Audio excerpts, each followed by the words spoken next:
Everyone, स्वागत है आप सभी का हमारे यूट्यूब चैनल पर।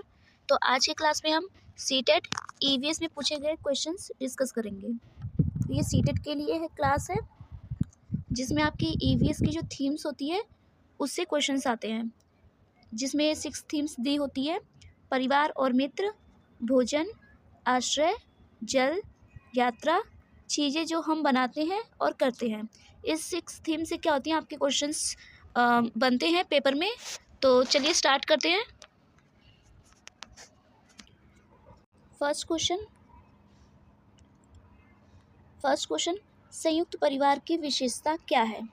अब देखिए, जो परिवार होते हैं वो 2 प्रकार के होते हैं, एकल परिवार और संयुक्त परिवार। अब संयुक्त परिवार वैसा परिवार होता है जिसमें कि मम्मी पापा एंड दादा दादी, चाचा चाची, ये लोग जब सारे लोग इकट्ठे मिलकर रहते हैं तो वो होते हैं संयुक्त परिवार। अब इसकी विशेषता पूछी है, केवल माता पिता और बच्चे, सिर्फ केवल माता पिता बच्चे, तो ये होता है एकल परिवार की विशेषता, तो ये संयुक्त परिवार की विशेषता नहीं होगी। सेकंड, समान आवास, भोजन और संसाधनों का उपयोग करना, ये हो सकता है। अलग अलग घरों में रहना, अगर अलग अलग घरों में रहेंगे तो वो होता है एकल परिवार। केवल भाई बहन, तो ये गलत हो जाएगा। तो आपका राइट आंसर हो जाएगा बी, जो संयुक्त परिवार की क्या है, विशेषता। सेकंड क्वेश्चन, एकल परिवार से क्या तात्पर्य है। अब एकल परिवार क्या होता है, जिसमें सिर्फ माता पिता और उनके बच्चे आते हैं। ऑप्शन देखिए, माता पिता, बच्चे, दादा दादी, तो ये कौन सा परिवार हो जाएगा, ये संयुक्त परिवार होता है। लेकिन एकल परिवार की बताना है आपको, केवल माता पिता, ये गलत हो जाएगा। माता पिता और उनके बच्चे, पूरा कुटुंब, जब पूरा कुटुंब होता है तो वो आपका होता है संयुक्त परिवार। तो ये दोनों तो संयुक्त परिवार के हैं, तो आंसर तो नहीं होगा, केवल वाला भी नहीं होगा। तो आपका राइट आंसर हो जाएगा सी, माता पिता और उनके बच्चे जब रहते हैं तो उसको बोलते हैं एकल परिवार। अब नेक्स्ट क्वेश्चन, परिवार कई इकाइयों से मिलकर बना होता है, यह कथन सही है, गलत है, आंशिक सही है या संगिद्ध सही है। तो आपका राइट आंसर हो जाएगा सही है। परिवार कई इकाइयों से मिलकर बना होता है, जिसमें गोद लिए जाते हैं, रक्त के संबंध होते हैं, ठीक है। तो गलत तो होगा नहीं, आंशिक नहीं होगा, संदिग्ध नहीं होगा। तो आपका राइट आंसर हो जाएगा ए, सही है। नेक्स्ट क्वेश्चन देखिए, वर्ष 1984 की भोपाल गैस त्रासदी किस गैस के कारण हुई थी। Option 1 methane, nitrous oxide, methyl isocyanate या कार्बन डाइऑक्साइड। तो आपका राइट आंसर हो जाएगा सी, मिथाइल आइसोसाइनेट, ये भोपाल गैस त्रासदी थी। नेक्स्ट क्वेश्चन, रेड टाइड किससे संबंधित है। वायु प्रदूषण, जल प्रदूषण, मृदा अपरदन या ध्वनि प्रदूषण। तो राइट आंसर आपका हो जाएगा जल प्रदूषण। नेक्स्ट क्वेश्चन, किसी वृक्ष की ऊंचाई का सही आकलन कैसे किया जा सकता है। अनुमान से, छाया की लंबाई से, तने की मोटाई से या पत्तियों की संख्या से। देखिए, अनुमान से तो नहीं लगा सकते आप, तने की मोटाई से भी पता नहीं लगा सकते और पत्तियों से भी नहीं। तो आपका राइट आंसर हो जाएगा छाया की लंबाई से। नेक्स्ट क्वेश्चन, वन अधिकार अधिनियम किस वर्ष लागू हुआ था। ऑप्शन 1972, 1988, 2007, 2019। तो आपका राइट आंसर हो जाएगा 2007। 2007 में वन अधिकार अधिनियम लागू हुआ था। इसके तहत ये बोला गया था कि अगर कोई व्यक्ति 25 सालों तक किसी जंगल में रह जाता है तो उस जंगल में जो भूमि है वन आधारित, और उसमें जो उपज होगी वो उस व्यक्ति का क्या हो जाएगा, उस पर अधिकार। नेक्स्ट क्वेश्चन, जैव विविधता शब्द किसने दिया था। Option 1 Charles Darwin, E.O. Wilson, A.T. टेस्ले या लिनियस। देखो, वैसे तो जो जैव विविधता शब्द है ये दिया आपको जो था वो जी रोजन ने दिया था, बट अगर रोजन ऑप्शंस में ना हो तो आप विल्सन्स लगा सकते हैं, क्योंकि इन्होंने इस शब्द को क्या किया था, लोकप्रियता प्रदान की थी। तो आपका राइट आंसर हो जाएगा बी, बट अगर ऑप्शंस में आपके रोजन हो तो आपको रोजन लगाना पड़ेगा। नेक्स्ट क्वेश्चन, पौधे में जल का परिवहन किस ऊतक द्वारा होता है। Option 1 phloem, cortex, xylem, cambium. तो राइट आंसर आपका हो जाएगा जाइलम। जो पौधे में जल का परिवहन वो जाइलम करता है। ये एक डायरेक्शन होता है, और अगर ये पूछे कि पौधे में जो खनिज होता है इसका परिवहन कौन करता है, तो आपका आंसर होगा फ्लोएम। फ्लोएम जो होगा ये खनिज पदार्थ जो होते हैं ये पौधे में परिवहन करता है, बट अगर जल हो तो जाइलम। तो राइट आंसर आपका कौन सा हो जाएगा? सी, जाइलम। नेक्स्ट क्वेश्चन, प्रकाश संश्लेषण के दौरान पौधे किस गैस का उपयोग करते हैं? Option A oxygen, nitrogen, carbon dioxide या हाइड्रोजन। तो प्रकाश संश्लेषण के दौरान जो पौधे होते हैं वो कार्बन डाइऑक्साइड जो गैस होता है उसका उपयोग करते हैं। तो आपका राइट आंसर हो जाएगा सी, कार्बन डाइऑक्साइड। और जो मतलब कि जो गैस छोड़ते हैं वो ऑक्सीजन, और वो पौधे गैस कौन सी लेते हैं? Carbon dioxide. नेक्स्ट क्वेश्चन, प्रकाश संश्लेषण के प्रकाशीय चरण में क्या होता है? क्या बनता है? CO2, ग्लूकोज, ATP और NADP और स्टार्च। तो आपका राइट आंसर हो जाएगा सी, ATP और NADP। इसमें आप प्लस कर लेना ऐड जल। तो आपका राइट आंसर हो जाएगा सी। नेक्स्ट क्वेश्चन, पौधे में खाद्य पदार्थ का परिवहन किसके द्वारा होता है? जाइलम, फ्लोएम, तना, पत्ती। अभी आपने पिछले वाले क्वेश्चन में देखा था, यहाँ पे लिखा हुआ था जल, तो जब जल होता है जल से जाइलम, बट यहाँ पे अभी खाद्य पदार्थ बोला है तो आप फ्लोएम पे टिक लगाएंगे और आपका राइट आंसर हो जाएगा बी, सेकंड, फ्लोएम। खाद्य पदार्थ का परिवहन कौन करेगा? फ्लोएम। नेक्स्ट क्वेश्चन, अंतर्राष्ट्रीय स्तर पर जनसंख्या से संबंधित कौन सी संस्था है? Option 1 WHO, UNESCO, UNFPA, UNICEF। तो आपका राइट आंसर हो जाएगा सी, UNFPA। नेक्स्ट क्वेश्चन, संसार का सबसे बड़ा जलाशय किसे कहा जाता है? नदी, झील, समुद्र या तालाब। तो आपका राइट आंसर हो जाएगा समुद्र, जो सबसे बड़ा होता है। नेक्स्ट क्वेश्चन, प्रकाश संश्लेषण के लिए आवश्यक तत्व कौन से हैं? जल, CO2, प्रकाश, सूर्य का प्रकाश, क्लोरोफिल। जल, oxygen, nitrogen, CO2, oxygen, Surya Prakash या केवल सूर्य। देखो केवल सूर्य तो नहीं होगा, देखो CO2, देखो जल भी जरूरी होती है, CO2 भी, सूर्य का प्रकाश और क्लोरोफिल, सबकी जरूरत पड़ती है, इसलिए आपका राइट आंसर हो जाएगा ए। बाकी तीनों में क्या है? तीनों में थोड़ी थोड़ी चीज़ें हैं, बस इसमें सारी चीज़ें हैं, इसीलिए हम ऑप्शन ए पे टिक लगाएंगे। तो राइट आंसर आपका कौन सा होगा? ए। नेक्स्ट क्वेश्चन देखिए, इसमें आपको बता नहीं रखा है, मैं आपसे पूछ लेती हूँ कि आपको 16 में वो क्वेश्चंस बतानी है कि ऐसा कौन सा पक्षी है जिसकी गर्दन जो होती है वो 360 डिग्री क्या कर सकता है? वो घुमा सकता है। आपको ऑप्शन ए कबूतर, ऑप्शन 2 कौवा, ऑप्शन 3 उल्लू, ऑप्शन 4 गिद्ध। तो आपका राइट आंसर कौन सा हो जाएगा? तो आपका राइट आंसर हो जाएगा उल्लू, जो अपनी गर्दन को क्या कर सकता है? 360 डिग्री घुमा सकता है। ठीक है, और ये पेपर में आ चुका है, हर बार आता भी है, तो आपको याद रखना है। नेक्स्ट क्वेश्चन, गांव विद्यालय का वह समूह कौन सा है जो माता पिता व शिक्षक के बीच सेतु बनाता है? बाल सभा, ग्राम शिक्षा समिति, विद्यालय प्रबंधन समिति या बाल पंचायत।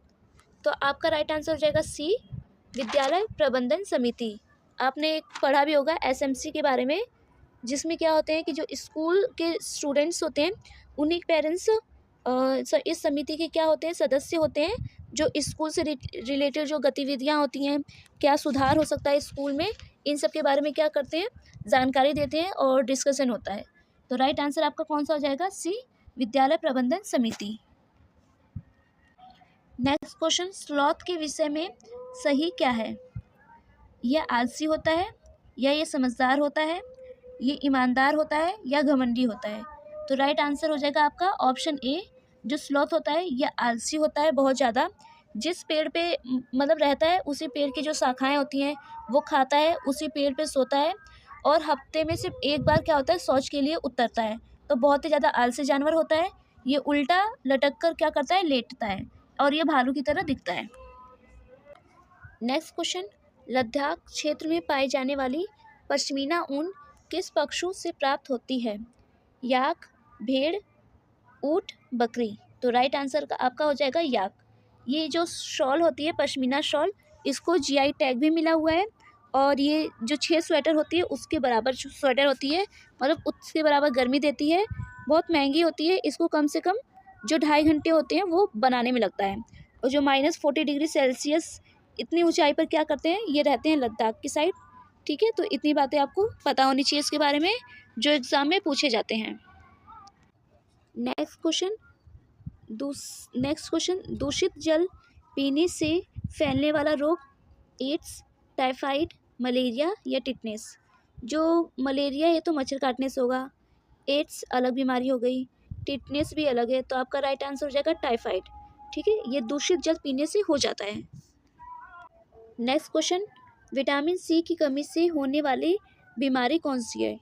बेरी, स्कर्वी, रतौंधी या घेंगा।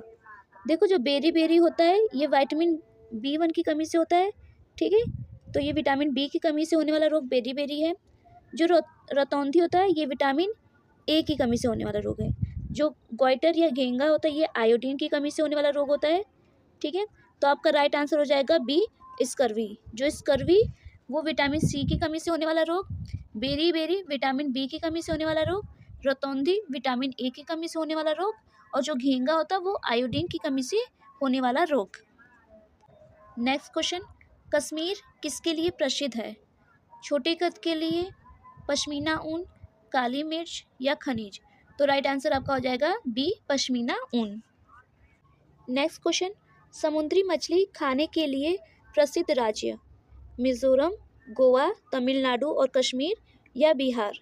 देखो, बिहार तो समुद्री मछली बिहार नहीं होगा, तमिलनाडु कश्मीर नहीं होगा और मिजोरम नहीं होगा, तो राइट आंसर आपका हो जाएगा गोवा। जब भी समुद्री मछली इन सब की बात आए तो आपको याद रखना है कि जो हमारे मतलब कि ईस्ट वेस्ट नॉर्थ, जो हमारे साउथ वाला होता है, साउथ में जैसे कि गोवा हो गया, इन सब में समुद्री मछली खाई जाती है, तो आपका राइट आंसर हो जाएगा बी। नेक्स्ट क्वेश्चन, शरीर का भार बढ़ाने में मुख्य पोषक तत्व है, प्रोटीन, कार्बोहाइड्रेट, वसा या विटामिन। देखो, जो प्रोटीन होता है ये हमारी जो हड्डियां होती हैं इन सब के मजबूत वृद्धि विकास हो गया, टूट फूट हो गई हड्डियों की, इन सब से सहायता प्रदान करता है, सुरक्षा। कार्बोहाइड्रेट जो होता है ये हमें क्या करता है, एनर्जी देता है, वसा भी देता है, और विटामिन हमें रोगों से रक्षा प्रदान करता है। लेकिन जब भार बढ़ता है वो किसके कारण होता है, वसा के कारण। मतलब कि जब शरीर में बहुत ज़्यादा वसा आ जाती है तो शरीर फूल जाता है, जिसको बोलते हैं कि मोटे हो गए, तो वो वसा से होगा। नेक्स्ट क्वेश्चन, बाढ़ वाले क्षेत्रों में घर कैसे बनाए जाते हैं? बांस के घर, भूमिगत, पत्थर के, मिट्टी के। देखो, मिट्टी, पत्थर, भूमिगत, ये तीन विशेषता तो नहीं होती। जो बाढ़ वाले क्षेत्र होते हैं उसमें बांस के घर, मतलब कि पहले बांस होता है, इस उसके ऊपर क्या बनाया जाता है, घर, ताकि बाढ़ आए तो पानी जो है वो घरों के अंदर ना आए। नेक्स्ट क्वेश्चन, लोग अलग अलग प्रकार के घर क्यों बनाते हैं? जलवायु, उपलब्ध सामग्री, रहन सहन या उपयुक्त सभी। देखो, जलवायु के अकॉर्डिंग लोगों के घर अलग होते हैं। जो राजस्थान इलाका होता है वहाँ पे भी कुछ घर मिट्टी के बने होते हैं ताकि लोगों को गर्मी में राहत मिले। उपलब्ध सामग्री के आधार पे भी होते हैं, जहाँ पे जो चीज़ें मिलेंगी उससे घर बनाए जाते हैं। रहन सहन पे भी काफ़ी प्रभाव पड़ता है। पहाड़ी इलाकों में लोग अलग तरह के घर बनाएंगे, गाँव के इलाकों में लोग अलग तरह के, शहरों में अलग। तो आपका राइट आंसर हो जाएगा डी, उपयुक्त सभी। नेक्स्ट क्वेश्चन, अधिक वर्षा वाले क्षेत्रों में छत कैसी होती है? समतल, ढलानदार, भूमिगत या गुंबदाकार। तो राइट आंसर आपका हो जाएगा ढलानदार, ताकि जो पानी है वो छतों पे ना रुके और वो बह सके। ठीक है। नेक्स्ट क्वेश्चन, घरों की बनावट निर्भर करती है जलवायु, भोजन सामग्री या वन और थर्ड। तो राइट आंसर आपका हो जाएगा डी, जलवायु और भोजन नहीं, सामग्री दोनों पे निर्भर करती है, भोजन नहीं होगा। नेक्स्ट क्वेश्चन, भारत की पहली रेलगाड़ी चली थी कलकत्ता से अलापुर, बॉम्बे ठाणे, मद्रास बेंगलोर या दिल्ली आगरा। तो राइट आंसर आपका हो जाएगा Bombay Thane. Next question, green gold कहा जाता है कपास, चाय, बांस या जूट। यह आपके पेपर में आता है, तो याद रखना, जो ग्रीन गोल्ड होता है जिसको बोलते हैं हरा सोना, तो ये हम बांस को कहते हैं। ठीक है, तो राइट आंसर आपका हो जाएगा सी, बांस। और आपका जो जूट होता है इसको बोला जाता है सुनहरा सोना, और कपास को बोला जाता है सफ़ेद सोना। ठीक है, कभी कभी सुनहरा रेशा भी बोला जाता है, याद रखना। नेक्स्ट क्वेश्चन, बच्चों में दूध के दांत होते हैं 16, 18, 20 या 32। तो राइट आंसर आपका हो जाएगा, जो दूध के दांत होते हैं वो 20 होते हैं। ठीक है, इसको अस्थाई भी दांत बोला जाता है, और जो 32 होते हैं वो वयस्क में होते हैं, जिसको स्थायी दांत बोले जाते हैं। और अगर पेपर में ये पूछे कि दांत हमारे पूरे जीवन काल में कितनी बार निकलते हैं, तो 2 बार। एक दूध के दांत होते हैं जिसको बोलते हैं अस्थायी दांत, उसके बाद आता है स्थायी दांत। तो टोटल दांत की संख्या पूछे तो 32 + 20, आपको टोटल 32 + 20 को टोटल करके लिखना होगा, क्योंकि टोटल दांत तो इतने निकलते हैं, पहले 20 फिर वो सारे टूटते हैं फिर 32। ठीक है, अगर केवल पूछे वयस्क तो 32, केवल बच्चों के दांत की संख्या तो 20, अगर पूरे जीवन काल में तो 32 + 20।